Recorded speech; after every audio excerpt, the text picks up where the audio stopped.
뉴데일리 시청자 여러분과 함께하는 김성일의 엣지라이프 글로벌 환경과 과학 이야기입니다.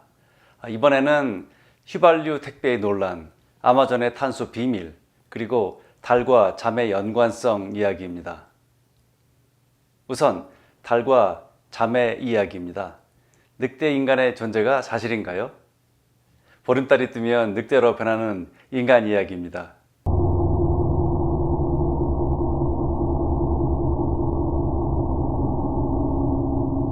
물론 그건 아니지만요. 인류는 지금도 달이 뜨는 날에 잠을 늦게 들고 적게 잔답니다.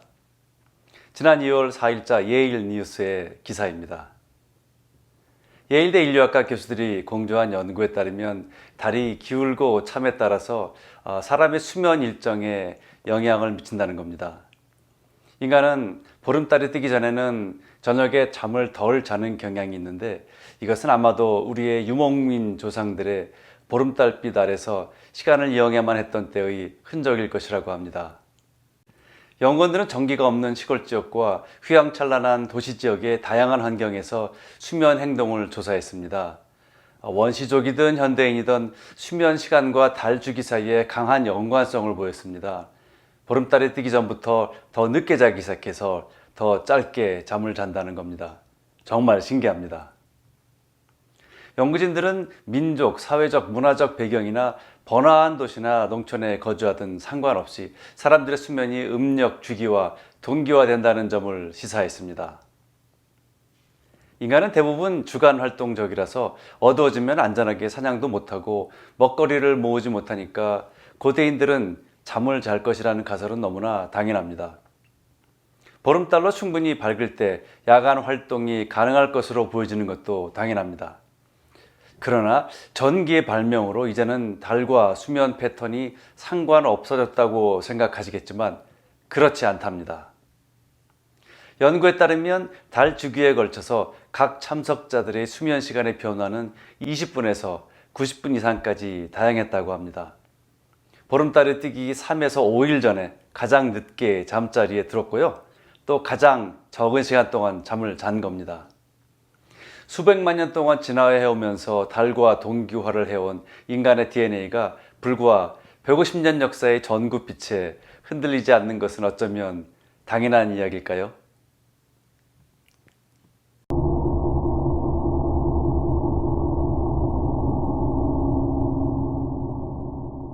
두 번째 기사입니다.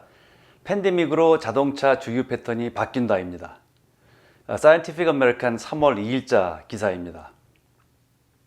일부 캘리포니아 운전자들은 더 이상 주유소에 가지 않습니다. 전기차를 운전해서가 아닙니다. 차 주인이 직장이나 집에서 일하는 동안에 휘발유 배달차가 배달하고 있습니다.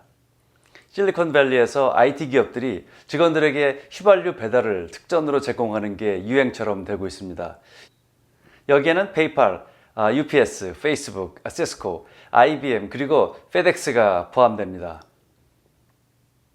또한 우리에겐 친숙한 유인주유소가 인기라고 합니다. 미국에서는 무인주유소가 완전 대세인 거 잘 아시죠? 어딜 가도 스스로 주유합니다. 크레딧 카드로 하니까 사람 얼굴 볼 일도 없지요. 그런데 종업원이 직접 주유해 주는 게 이곳 돈 많은 실리콘밸리 인근을 시작으로 해서 유행하고 있다는군요. 이걸 현지에서는 팝업 주유소라고 부릅니다. 팬데믹의 영향으로 사람과의 접촉은 물론 주유기도 만지기 싫어합니다. 우리나라식 팝업 주유소 돈 잘 벌 것 같습니다. 휘발유 배달업도 인기입니다. 휘발유 온디맨드로 불리죠. 넷플릭스가 영화 온디맨드로 성공한 것과 개념적으로 유사한 거죠. 넷플릭스가 영화관과 심각한 갈등 관계에 있듯이 이 배달업도 기존의 주유소와 법적 분쟁이 시작되었습니다. 휘발유 온디맨드의 찬성 이론은 이렇습니다. 주유소에서 저장하고 주유하는 동안에 발생하는 휘발유 증기를 최소화하기 때문이라는군요. 또 배달 서비스가 소비자가 모여있는 곳으로 가서 한 번에 주유하니까 환경적으로 더 좋다는 겁니다. 그래서 캘리포니아 민주당계 주의원인 퀄크가 배달 서비스에 사용되는 차량과 사업 자체의 탄소 저감을 강제하는 법안을 발의했습니다. 규제이긴 하지만 사업 자체를 인정하는 방향으로 가겠다는 겁니다. IBM도 찬성 의견인데요. 대중교통 이용에 보조금을 지급하고 전기차 충전소도 회사 주차장에 두고 있는 마당에 전통적인 휘발유 자동차 운전자에게도 적절한 지원책으로 배달 서비스가 아주 좋다는 입장입니다. 당연히 반대도 만만치 않습니다. 버클리 법대의 엘킨드 교수는요, 휘발유를 운전자에게 전달한다는 생각 그 자체가 나쁜 메시지라고 지적합니다. 이 시점에서 화석연료의 주입을 더 쉽게 해서는 안 된다는 거죠. 민주당 내에서는 이 콜크의 배달 서비스 법안 때문에 황당해합니다. 캘리포니아의 게빈 뉴섬 주지사는요, 2035년 이후에 신형 화석연료 승용차의 판매를 금지하는 행정명령을 내렸거든요. 이 마당에 무슨 배달 서비스냐는 겁니다. 주유소 연합체의 반대는 더욱 거셉니다. 새로운 온디맨드 서비스는 기존 주유소들이 받았던 탄소 규제 정책에서 제외되어 있다는 겁니다. 기존 시장에 진입하는 새로운 비즈니스 모델이라도 특혜는 안 된다는 입장입니다. 화석연료 주유소의 수명이 얼마 안 남아 보이는 이때에 팬데믹이 불러온 휘발유 배달 서비스의 미래가 또 어떻게 변화될지 궁금합니다.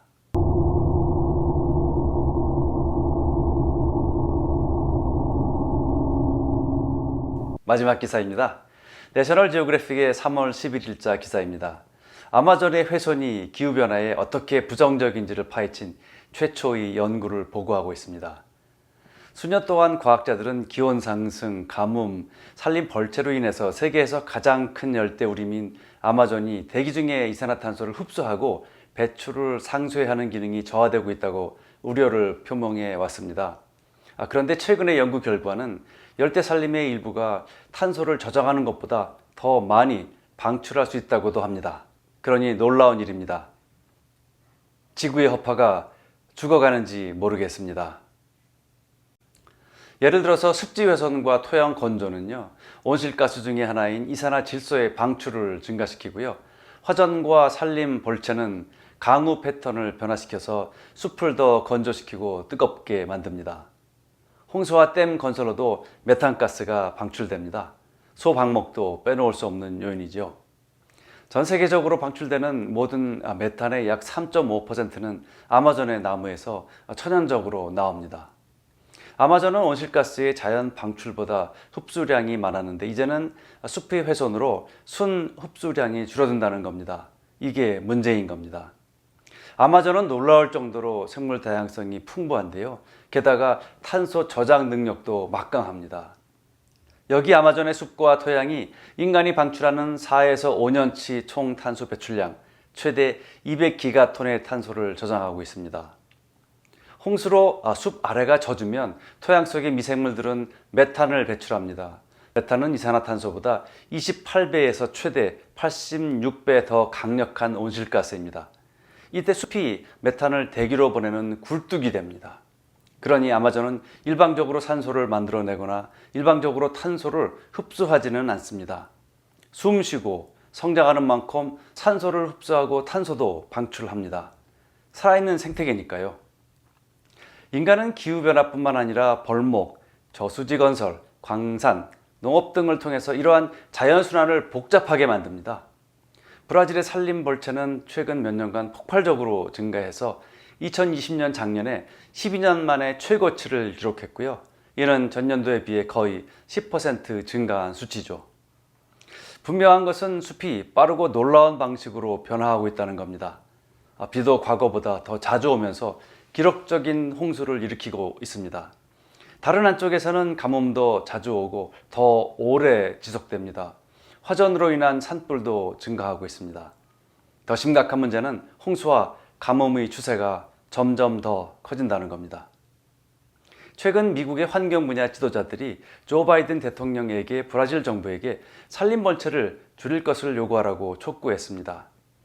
말을 듣지 않으면 무역 제재라도 가하라는 거죠.